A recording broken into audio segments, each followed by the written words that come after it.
Hi, this is Sai Kiran Ram here. ప్రజల కోసం ప్రశ్నించే గొంతునై.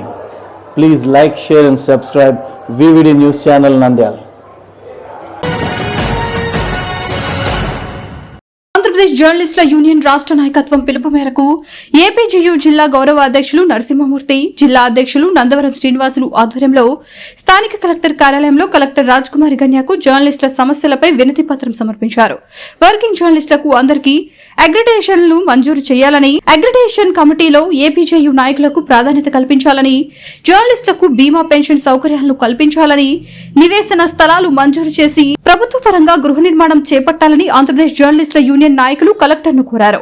కలెక్టర్ రాజ్కుమార్ గన్యా సానుకూలంగా స్పందించి మా సమస్యలను ప్రభుత్వం దృష్టికి తీసుకెళ్లి ఖచ్చితంగా నెరవేరే విధంగా కృషి చేస్తానని హామీ. ఆంధ్రప్రదేశ్ ఏపీజేయూ జర్నలిస్ట్ సంఘము ఈరోజు జిల్లా కలెక్టర్ గారికి రాజకుమారి గారికి మెమరాండం ఇవ్వడమైనది.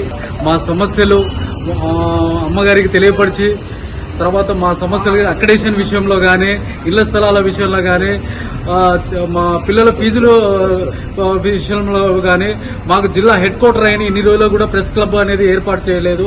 ఆ ప్రెస్ క్లబ్ విషయంలో కూడా మేడం విషయం సుముఖంగానే చెప్పింది. కంపల్సరీ మీకు సమస్యలు అనేవి కూడా నెరవేరుస్తాము. తొందరలో కూడా జీవో విడుదల అవుతుంది. ఈ 2-3 నెలల్లో కూడా మీకు పూర్తిగా అక్రిడేషన్లు కానీ, ఇళ్ల స్థలాలు కానీ సుగమంగానే మీకు వచ్చే విధంగానే చూస్తాము. మీకు దాడులు జరుగుతున్న ఒక ఎడిటర్ మీద దాడి జరిగినా కూడా మేడానికి కూడా ఈరోజు వివరించడం జరిగింది. మొత్తము ఆర్ఎంపీ డాక్టర్లు కొంతమంది వాళ్ళ పరిధిలో ఉన్న వాళ్ళు చేయకుండా ఒక ఎడిటర్ గాని, న్యూస్ రిపోర్టర్ గాని వివరణ కోసం పోయి అడిగితే దాడి జరిగింది. ఆ విషయం కూడా జిల్లా కలెక్టర్ గారికి, మేడం గారికి చెప్పింది. డిఎంహెచ్ఓ కూడా తెలిసి కూడా ఇది దాడి జరిగింది. మరి డిఎంహెచ్ఓ ఏమన్నా ఆర్ఎంపీలతో ఏమన్నా ఉన్నాడా? మరి ఆ విషయం కూడా జిల్లా కలెక్టర్ గారికి, మేడం కూడా చెప్పింది. ప్రతి విలేకరికి కూడా మేడం పూర్తిగా మేము అండగా ఉంటామని. ఈ విషయం నాకు ఇంతవరకు తెలియలేదు. మీరే చర్చించుకున్నారు కానీ నా వరకు రాలేదు. కంపల్సరీ ఇమీడియట్లీగా డిఎంహెచ్ఓతో మాట్లాడి ఎవరైతే ఏ ఆర్ఎంపీ డాక్టర్ దాడి చేసినాడో ఆర్ఎంపీ మీద కూడా చర్యలు తీసుకోవాలని, విలేకరులకు న్యాయం చేయాలని, ఏ యూనియన్ అయినా కూడా, ఏ యూనియన్ లో ఉన్నా కూడా ప్రతి ఒక్క వాడు కూడా మన యూనియన్ సభ్యుడు అనుకోవాలి. ఆ యూనియన్ కూడా మా యూనియన్ కు దాడి జరిగింది. ఇంతవరకు ఏ యూనియన్ మాకు స్పందించలేదు.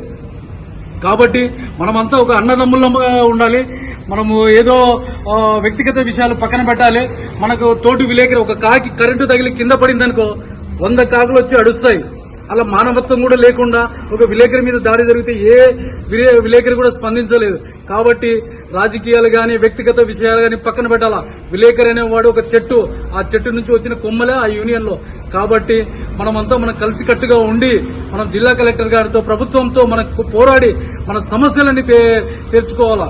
అందుకోసం మా ఏపీజేయూ ఆంధ్రప్రదేశ్ జర్నలిస్టులు పూర్తిగా మీకు అండగా ఉంటుందని, ఏ సమస్య వచ్చినా కూడా మేము తోటి విలేకరి ఏ యూనియన్ లో ఉన్నా కూడా ఆ విలేకరికి మేము న్యాయం చేస్తాం.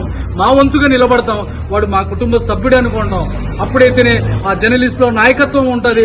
నాయకుడు అంటే జర్నలిస్టు మొత్తం నాయకత్వానికే కష్టపడాలే గాని ఒక యూనియన్కే పరిమితం కాకూడదు, ఒక విలేకరికే పరిమితం కాకూడదు. నాయకుడు అంటే ప్రతి ఒక్క విలేకరి మీద స్పందించినప్పుడు అదే నాయకత్వం వస్తుంది, అదే లీడర్షిప్ కూడా వస్తుంది.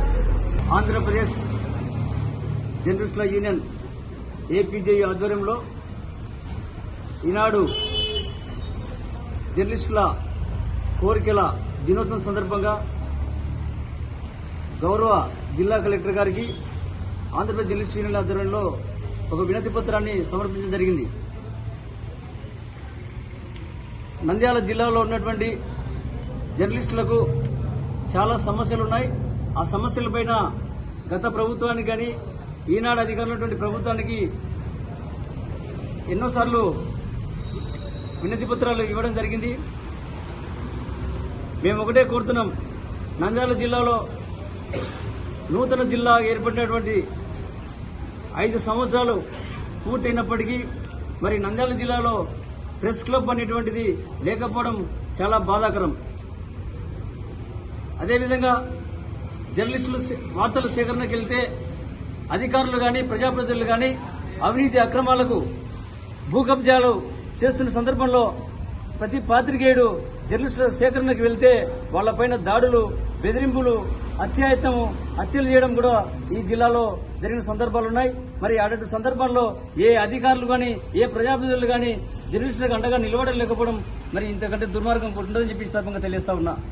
ఇంకొక విధంగా చెప్తా, జీవో నెంబర్ 84/2018 జీవో ప్రకారంగా మరి జర్నలిస్టులకు 2018 ఒక చట్టాన్ని రూపొందిస్తే ఆ చట్టాన్ని ఇంతవరకు అమలు చేసిన 5 సంవత్సరాల నుంచి మా వర్కింగ్ జర్నలిస్టులకు ఇళ్ల స్థలాలు లేక, ఇల్లు లేక, బాడిగలు కట్టలేక, తినడానికి తిండి లేక ఎన్నో అవస్థలు పడతా ఉన్నారు. కనీసం బండ్లో పెట్రోల్ పోసుకోవడానికి కూడా ఇబ్బంది పరిస్థితులు ఉన్నాయి. మరి వాళ్లకు ఒక సంక్షేమ నిధులు ఏర్పాటు చేసి వాళ్లకు నిధులు అంటే గౌరవ వేతన కింద నిధులు మంజూరు చేయాలని చెప్పి డిమాండ్ చేస్తా ఉన్నా. నిరుపేద జర్నలిస్టులకు కూడా ఉచిత ఇంటి స్థలాన్ని ఇస్తూ కేంద్ర రాష్ట్ర ప్రభుత్వం 50% సబ్సిడీ ఇవ్వాలని చెప్పి డిమాండ్ చేస్తా ఉన్నాం. అదేవిధంగా జర్నలిస్టు పిల్లలకు పూర్తిగా కేజీ నుండి పీజీ వరకు 100% ఉచిత విద్యను అందించాలని చెప్పి అక్రిడేషన్ కార్డులు పోయిన గవర్నమెంట్ కూడాను ఇవ్వకుండా పదే వాయిదా వేస్తూ వాళ్ళ కాలపరిమితి అంతా అయిపోగొట్టుకున్నారు. ఇప్పుడు కొత్త గవర్నమెంట్ వచ్చిన తర్వాత అయినా మనకు వస్తాయి అనుకొని చేస్తే కానీ వీళ్ళు కూడా దాటవేస్తారు, పనికిరావు. ఎందుకంటే విలేకరులు 4వ స్తంభం లాంటి వారు కాబట్టి వీళ్లకు కావలసినటువంటి సౌకర్యాలన్నీ కూడా చేసి, అలాగే సీనియర్ విలేకరులకు పెన్షన్ కూడా ఏర్పాటు చేస్తే బాగుంటుంది.